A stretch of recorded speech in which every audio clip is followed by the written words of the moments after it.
First, John McCain tried to make the battle of the Republic of Georgia into political capital. Now he's trying to make the battle of the state of Georgia into political capital. Our fourth story in the countdown, the undecided Senate races in Alaska, Georgia, and Minnesota, and McCain's support for Senator Saxby Chambliss in that Georgia runoff, helping to build pressure for the president-elect to go campaign for his Democratic challenger, Jim Martin. President-elect Obama resigned his Illinois Senate seats today, effective Sunday. Meantime, Mr. Martin's campaign has requested Obama's help in Georgia. So far, Obama campaign staffers, with their now vaunted organizational skills, have been helping the Martin runoff effort. Senator McCain campaigned in Atlanta today for the incumbent. McCain said Governor Palin would try to make it to Georgia as well, and he portrayed a vote for Chambliss as a vote against. It's not conjecture that the Democrats have announced that they will raise taxes, increase spending, and cut defense spending. I'm asking you to go into battle one more time, just one more time here, and we won't call on you for at least a month. So there's a lot at stake here.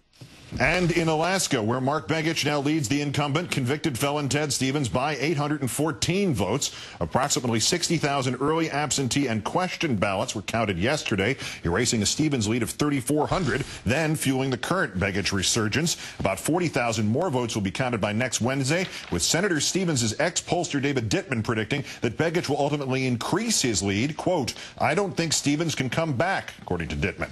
And the Minnesota Senate race recount draws near. Norm Coleman versus Al Franken, with a shot across the bow from the chair of the Democratic Senatorial Campaign Committee, Chuck Schumer, saying the Democrats will not allow Republicans there to intimidate a recount process which is required by state law. But Senator Schumer stopped short of predicting an eventual Democratic caucus of 60. So, in conclusion, I know you're going to ask me this question. Let me beat you to the punch. Will we get 60 seats? Well, I have the same answer today that I had the day before the election. It's possible, but unlikely. But we've certainly added enough Democratic seats to the Senate to create real change for the American people. To round up the Senate, let's call in MSNBC correspondent David Shuster from Washington. David, good evening. Good evening, Keith. Georgia first. At this point, does Senator McCain help that much? And with the proviso that we know you can't get inside his head, is he simply happy to be asked to help?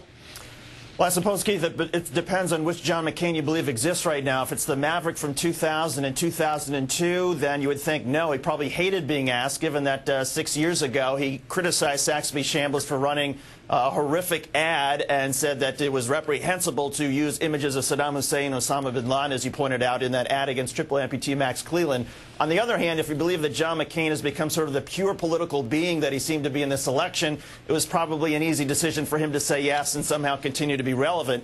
In any case, Keith, as far as whether it's going to help, about 4 million people came out on Election Day in Georgia. They're predicting maybe half of that in a special election. And special elections, runoffs, tend to depend on the base. So to the extent that John McCain energizes the base, that could help. On the other hand, special elections also depend on organization, getting your people to the polls. Barack Obama had an organization. John McCain did not have one in Georgia.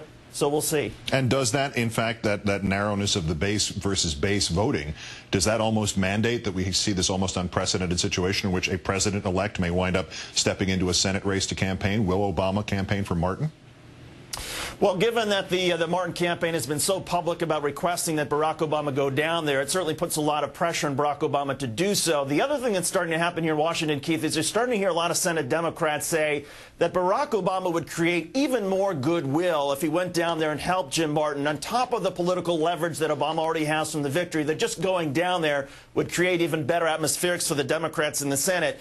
But you're also hearing, Keith, some move by the Democrats to get Barack Obama to reach out to some of the moderate Republicans when you're talking about a personal connection, and that is Olympia Snowe and Susan Collins of Maine, because if the Democrats fall short and get, say, to just the 58, they can still break the Republican filibusters if they can convince on particular issues those two moderates from Maine to join them on whatever the legislation is. Of course, the road to 58 goes through Alaska. Now the Democrats are cautiously optimistic in there, but this Republican ex-pollster says it's over.